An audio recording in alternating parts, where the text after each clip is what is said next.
So friend, आज हम लोग सॉल्व करेंगे class 10 math UP board exam 2025 के लिए एक बहुत ही बेहतरीन क्वेश्चन है, जो कि ये क्वेश्चन 2025 के मॉडल पेपर से लिया गया। ठीक है, ये वृत्त क्वेश्चन वृत्त चैप्टर का है, जो कि 6 नंबर में पूछा गया था। ठीक है, तो ध्यान दीजिएगा क्वेश्चन क्या है। सिद्ध कीजिए कि किसी वृत्त के परिगत समांतर चतुर्भुज समचतुर्भुज होता है। ठीक है, क्वेश्चन का मतलब क्या है, यहाँ पे मैंने फिगर ड्रॉ किया है। देखिए, ये क्या है, एक वृत्त है जिसका केंद्र क्या है, O है।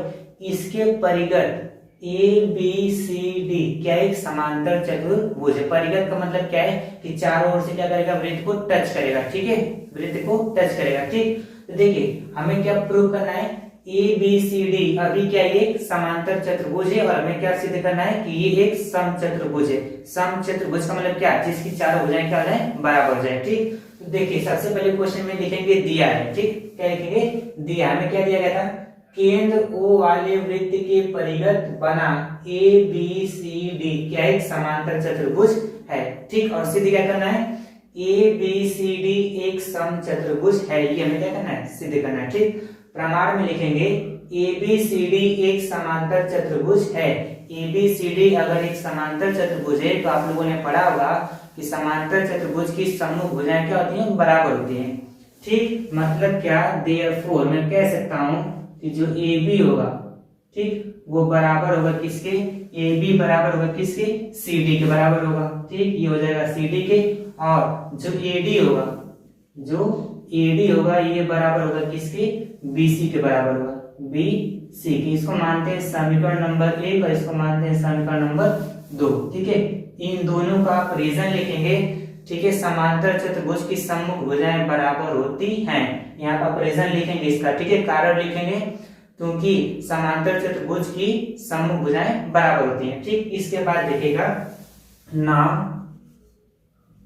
नाप। ठीक है, जो आपका एपी होगा वो एएस के बराबर होगा।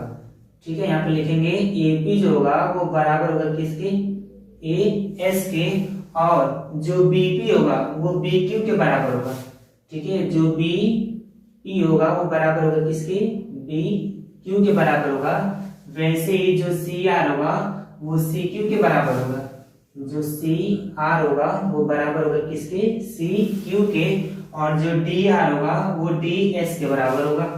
ठीक, जो डी आर होगा वो किसके बराबर होगा, डी एस के बराबर होगा। ठीक, इसको मानते हैं समीकरण नंबर 3, इसको मान लेते हैं 4, इसको मानते हैं 5, इसको मानते हैं 6। ठीक, और इन सभी का आपको रीजन लिखना है।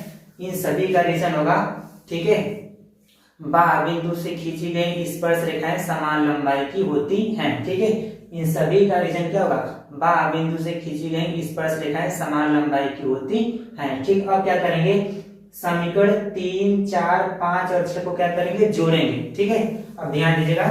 ठीक, यहाँ पे मैं सॉल्व करता हूं।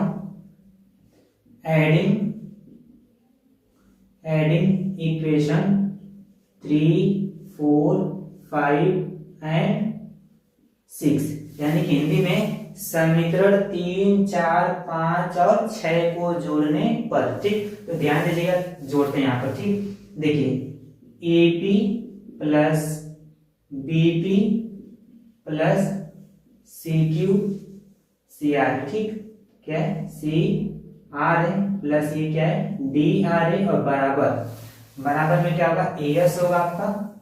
ठीक, एएस प्लस, अच्छा एस वाला मैं एस के साथ जोड़ देता हूँ। ठीक है, एएस और ये प्लस कितना रहेगा, डीएस हो जाएगा, प्लस कितना हो जाएगा यहाँ पर, बीक्यू, क्या हो जाएगा, बीक्यू, और प्लस में हो जाएगा आपका सी क्यू। ठीक, एलएचएस में जुड़ेगा, आरएचएस में जुड़ेगा। ठीक है, अब ध्यान दीजिएगा, एपी और बीपी, एपी और बीपी को अगर मैं जोड़ दूंगा तो कंप्लीट क्या मिल जाएगा, एबी मिल जाएगा। तो यहाँ पे लिखेंगे एबी लिख देंगे, प्लस सीआर और डीआर, सीआर और डीआर को जोड़ देंगे तो कंप्लीट क्या मिल जाएगा, सीडी मिल जाएगा।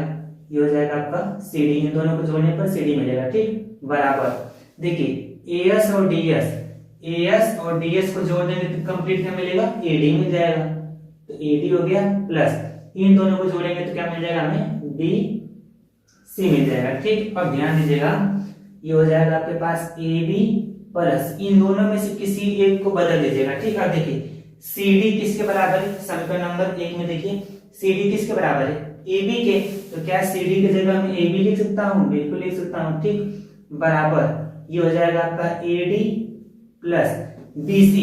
बी सी किसके बराबर है, ए डी के बराबर है, ठीक, तो बी सी की जगह में क्या लिख सकता हूँ, ए डी लिख सकता हूँ, या फिर ए डी की जगह, यहाँ ए डी की जगह क्या लिख सकते हैं, बी सी लिख सकते हैं, ठीक है। दोनों में से किसी एक को बदलना है, चाहे बी सी को बदलिएगा चाहे ए डी को बदल दीजिएगा, ठीक। अब देखिए ए बी दो बार आ गया, यानी कि 2ab इज इक्वल टू में क्या हो जाएगा, 2ad हो जाएगा। अब 2 से ये 2 कट गया, तो ab बराबर क्या आ गया, ad आ गया, ठीक। इसको मानते हैं समीकरण नंबर 7 मान लेते हैं, ठीक। अब ध्यान दीजिएगा, ऊपर इरेज करते हैं यहाँ पे,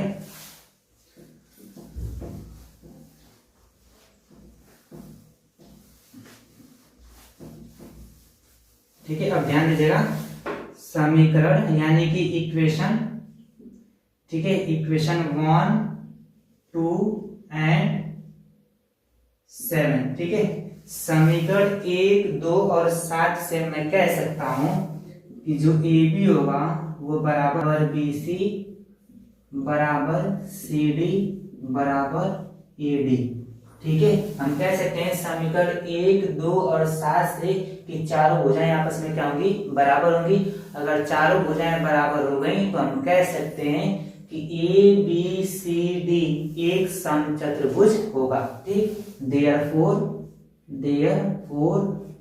ए बी सी डी क्या होगा, एक समचतुर्भुज होगा, ठीक, समचतुर्भुज, ठीक है। समचतुर्भुज क्या होता है, जिसकी चारों भुजाएं क्या होती हैं, बराबर होती हैं, ठीक है।